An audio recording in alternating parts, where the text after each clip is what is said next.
அதான் ஆண்டாள் சொல்றாரு, உடுத்து கலைஞரின் பீதகாடை உடுத்து கலத்து தாராளமாக யூஸ் பண்ணலாம்.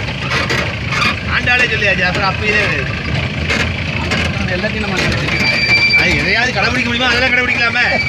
இது கடைபிடிக்கலைங்கிறதுனால ஒன்றுமே நான் கடைபிடிக்க மாட்டேன்னு சொல்றது சரி இல்லையா?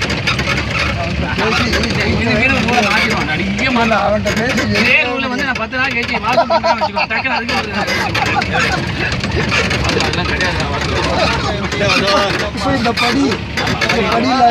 அப்பாவுக்கு வந்து ஜெயமாதான் பெருக்குறோடியில் பெரிய கோவில் வந்து பெரிய அங்கே இது நடந்தது, புத்திரிகை நடந்தது. அதில் வந்து ஸ்ரீதர் வாங்கி கொடுத்தாங்க. அப்பா சொன்னாரா தெரியாது, அது சங்கு சக்கரமெல்லாம் போட்டு எல்லாம் போட்டு காய்ச்சது பெருசு.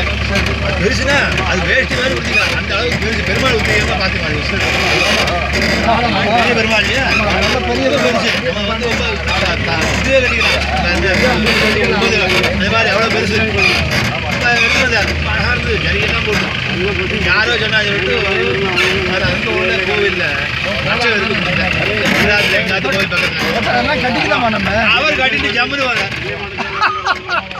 எங்க அப்பா சொன்னாரு கட்டிக்கூடாதுன்னு சொன்னாரு. நான் அங்கே கொண்டு போய் கொடுத்தேன். அப்புறம் ஆற்றுக்கு வந்து கொடுத்தேன். கட்டிக்கலாம் ஆண்டாலே பாசிருக்கா சொல்லியிருக்கா, உடுத்து கலந்தல் உடுத்து கலந்தல். நீ உடுத்துட்டு அதுக்கப்புறம் நான் உடுத்திக்கிறதுக்கு தப்பே கிடையாது. நான் உடுத்துட்டு உனக்கு கொடுக்கக்கூடாது. அதனால் தாராளமாக கட்டிக்கலாம் சாமி, தப்பே கிடையாது. அப்போ தான் ஓச்சேடா பரவாயில்ல, நீ ஏதோ அச்சருக்கு தானே கொடுத்தேன்.